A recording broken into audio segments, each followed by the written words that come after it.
दोस्तों आंकड़ों के हिसाब से भले जसप्रीत बुमराह ने सिर्फ एक विकेट लिया इस एलिमिनेटर मुकाबले में, लेकिन फिर भी हेडलाइन क्या बनती है। खूब लड़ी गुजरात, बुमराह पड़ गए भारी।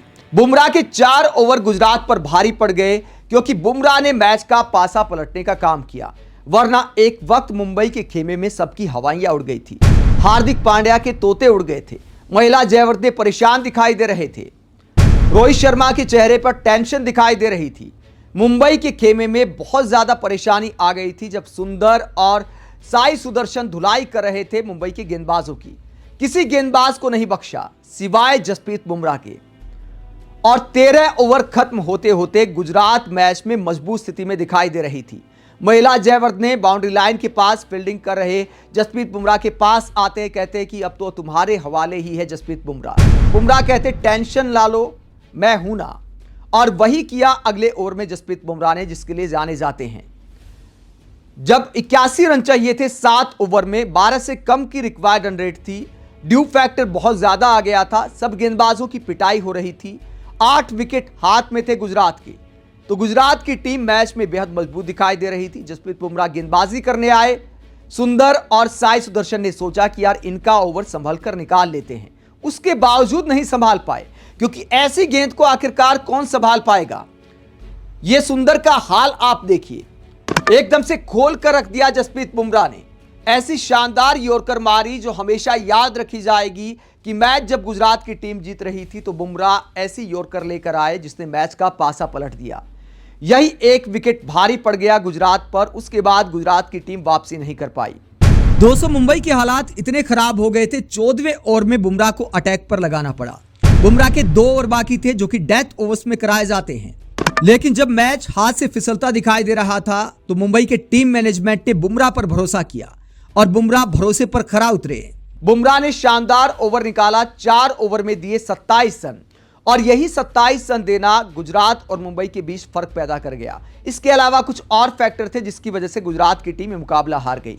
जोस बटलर की रिप्लेसमेंट भारी पड़ गई गुजरात पर। कुशल मेंडिस ना तो बल्लेबाजी में कुछ खास कर पाए, एक छोटा सा कैमियो खेला। किस तरह की पारी खेली कुशल मेंडिस ने, हालांकि हाथ दिखाने की कोशिश की, थोड़ा आक्रामक खेले, लेकिन कैमियो से क्या होता है, जब आप 229 चेज करते हैं तो कैमियो नहीं, मैच जिताने वाली पारी चाहिए।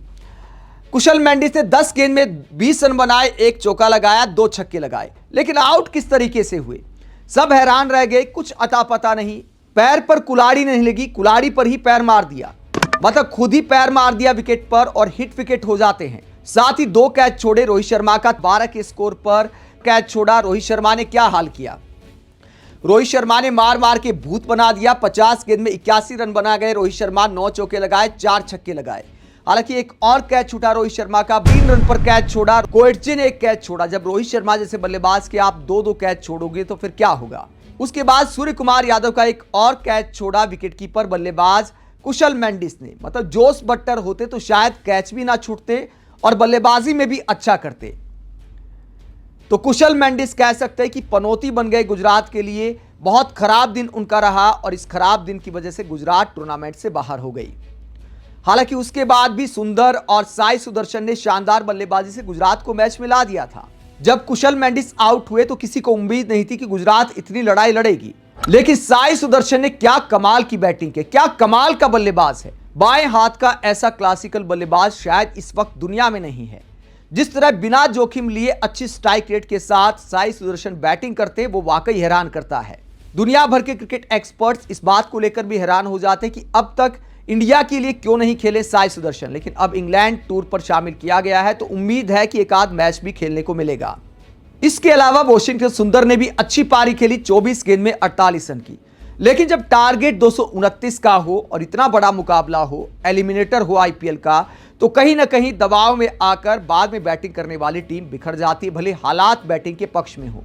सारे हालात गुजरात के पक्ष में थे। आखिर में 12 की रिक्वायर्ड रन रेट ज्यादा नहीं होती जब आपके हाथ में 8 विकेट हो, और वो भी ऐसी पाटा पिच पर, और बहुत ज्यादा ड्यू फैक्टर आ गया था। और यही वजह है कि देखिए मुंबई के गेंदबाजों का हाल क्या हुआ। सारे गेंदबाजों की पिटाई हुई है। बाकी गेंदबाजों और जसप्रीत बुमराह का फर्क आप देखिए। ट्रेंट बोल्ट, वो भी बहुत तगड़े गेंदबाज माने जाते हैं, लेकिन कितनी तगड़ी पिटाई हुई है, 4 ओवर में 56 रन। रिचर्ड ग्लीसन 3.5 ओवर में 39 रन दे डाले। हार्दिक पांड्या 3 ओवर में 37 रन, सेल्टनर से सिर्फ 1 ओवर कराया, 1 ओवर में 10 रन दिए। अश्विनी कुमार ने अच्छी गेंदबाजी की। मैं कहूंगा जसप्रीत बुमराह के अलावा अगर किसी ने अच्छी गेंदबाजी की है तो वो है अश्विनी कुमार। 3.5 ओवर में सिर्फ 28 रन दिए। इस हाई स्कोरिंग मुकाबले में 8 की इकॉनमी जो दी अश्विनी कुमार ने, उसने भी मैच में फर्क पैदा किया, हैरान कर दिया, क्योंकि अश्विनी कुमार थोड़े नए गेंदबाज हैं। इस बात की उम्मीद थी कि गुजरात के बल्लेबाज इनके पीछे जाएंगे, लेकिन अश्विनी कुमार ने डेथ ओवर्स में बेहतरीन गेंदबाजी की जसप्रीत बुमराह के अलावा। Jasprit Bumrah 4 over 27 run 1 wicket. आप कह सकते हैं कि पार्टनरशिप तोड़ी और रन ना देकर जसप्रीत बुमराह ने गुजरात से मैच छीन लिया। लेकिन दोस्तों, गुजरात की टीम ने भी इस आईपीएल में अच्छा प्रदर्शन किया। जोस बटलर नहीं जाते तो शायद आज के मुकाबले का अंजाम भी कुछ और हो सकता था। अगर यहां पर स्कोर 200 के आसपास होता, कैच ना छूटते, कुशल मेंडिस ने जो 2 कैच छोड़े वो महंगे ना पड़ते, तो शायद मुंबई 200 के आसपास भी रुक सकती थी और पिच जिस तरह खेल रही थी 200 का स्कोर बड़े आराम से चेज कर सकती थी गुजरात की टीम। अच्छे क्लासिकल बल्लेबाज हैं गुजरात के पास, तो कह सकते हैं जोस बटलर की रिप्लेसमेंट भारी पड़ गई गुजरात पर, जसप्रीत बुमराह भारी पड़ गई गुजरात पर। वहीं मुंबई की बात करें तो कई खिलाड़ी उनके भी गए थे, लेकिन मुंबई को ज्यादा भारी नहीं पड़ा। जो रिप्लेसमेंट आई उन्होंने भी शानदार प्रदर्शन किया।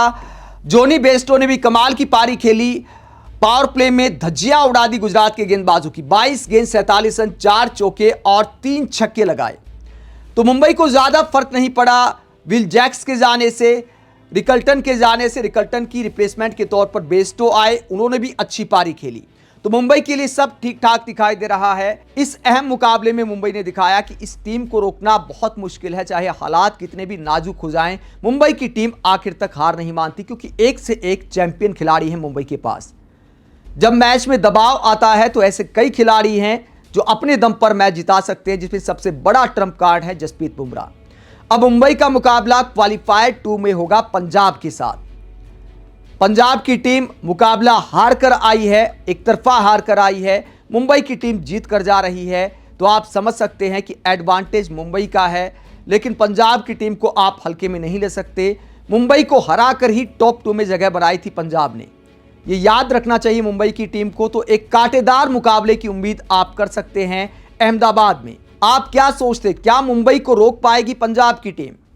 क्या पंजाब और आरसीबी के बीच फाइनल हो सकता है, या फिर मुंबई 6ठी आईपीएल ट्रॉफी जीतने के लिए फाइनल में जाएगी?